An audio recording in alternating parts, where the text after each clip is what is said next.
we've got a couple other hands, so let's make sure we get to those. I think he's been waiting a really long time. His arm's tired.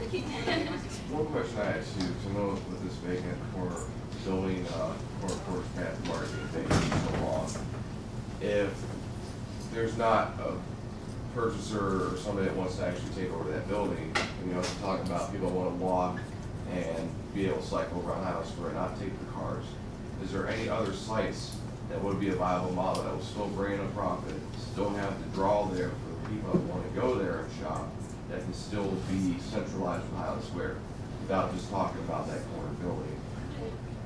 Compared to like, you know, say if you're closer towards downtown in Maine, which is still partially maybe part of Highland Square, or any of the streets around Market that have been vacant for a while, or you know, for instance, like if we have anything else that can be the basis and the startup for what you want to do for a grocer or any other type of business model, and if that does succeed, if you can then transport that to that building or do an expansion. Yeah, I think there's a lot, like I said, a lot of potential, and maybe there is an existing structure somewhere. I know there's been a lot of ideas from the community about what existing buildings there are that might be good places for a grocery store where they could just move in, there'd be parking, and it wouldn't be the challenges that are facing a grocery operator at the Triangle site. So there very well could be another site for a grocery store. And you know, the question would be, where do you think that is? Where would you like to see a grocery store? What would make sense? So, Jeremy. Yeah, I thought before tonight that I understood the challenge of the Triangle site was the square footage. But did I hear Joe say a little bit ago that the size is not the issue at this point? Yeah, not necessarily. So then why do we need to look at another space somewhere else if that's not the issue there? I guess I'm confused. Well, one of the issues with putting the grocery store, locating the grocery store on the corner site is the upfront capital expense associated with new construction. To build a new home is much more expensive than to buy a home. And it's the same thing with new construction in the retail segment. To build a new grocery building is, the rent that would be associated with renting a new construction building is more than you know, you could expect to get from a building that has already been in place for a number of years. So the idea of looking elsewhere was finding a building that was already built, not building a new building, tearing something down and building something in. Right. The idea of looking somewhere else,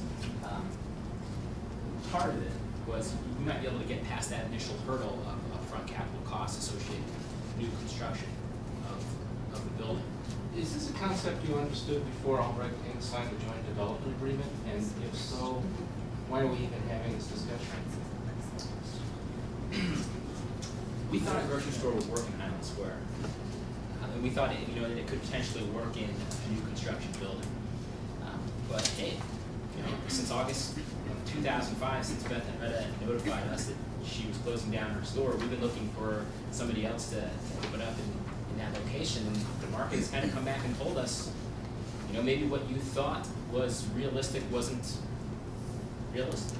Well, so there's a reality there that we're facing that is kind of disconnected from the historic, from the past of this whole. So there's no chance that if I can add a little bit more fire on it, or a little bit more fuel onto the fire of the conspiracy theory, if I may. Sure. I worked with Henrettas, and the issue was not money. The issue is square footage. Essentially, your dad told them 6,500 square foot, and that's all they were going to get. The Henrettas hired out a grocery consultant from, I don't recall the names. Yeah, see, this is part of the history. I mean, you've said this a number of times. Yes, yeah, and it just... We haven't seen any of that. We haven't seen those studies. We were never contacted by Beth and Retta with that type of information. You gotta be kidding me. No, they were talking to you the whole time, or not you, but they were talking to all there were a lot, I mean, there were conversations. Albrecht Incorporated said, hey, let's make this work. What are we going to do? How is this going to happen? And ultimately... There was a study, and you in fact told me in the meeting that we had that your dad liked the plan that I drew. Yeah, you drew a plan for the store. Yes, but I mean, that kind of contradicts what Joe's saying. I don't get it. What's going on?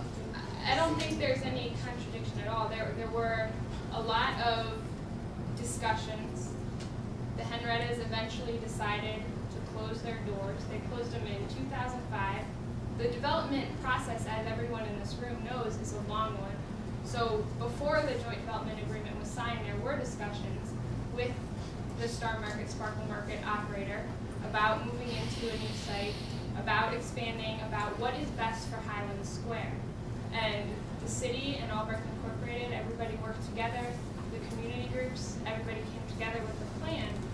The grocery moving to the 6,400 square foot was thought to be a viable solution.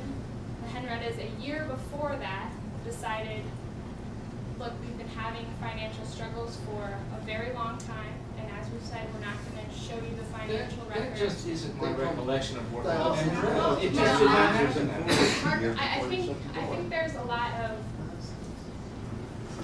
we're not going to show you I know you're not, but the bottom line You is, didn't get any of their financials at all. yeah, I mean, No, you Of didn't. their financials? No, you did not.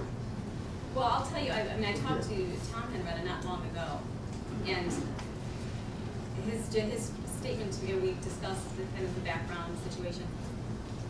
And I guess, I hope he doesn't mind me saying this to you, he does not blame the development or Albrecht Inc. for closing that grocery store. There were ongoing financial difficulties there that we really is not, I don't think it's appropriate for us to continue discussing. It turned out to be a good decision for them. I mean, I'm not going to judge whether it was good or not. It was their decision. Because close they that store. couldn't Well- do the things that they wanted to do, because every plan that they turned in was rejected. well, well, every plan they the thought turned in was over 6,500 square well, feet. I think And what Albrecht happened Inc. was is, inflexible on that point. I think the thought was, and I think there have been over the years a lot of different viewpoints and maybe things that we like the game of telephone used to play when you would whisper something in someone's ear and it would go around the room and it would start out as peach and come back as apple. You know, that I'm has sorry, kind I of, was not playing that- telephone with athletics. What's your last name? and My last name is Henretta. yes. And my family ran that store. And my husband worked in that lottery every single day for the last, I don't know how many years, until they closed and he passed away.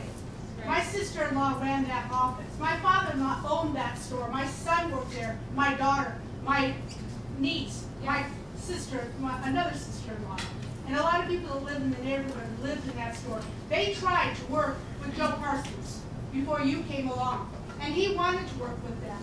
And Steve wouldn't work with them. And Joe finally gave up and you took over the job. And you would not work with Beth Henretta. You know, I don't think that's accurate.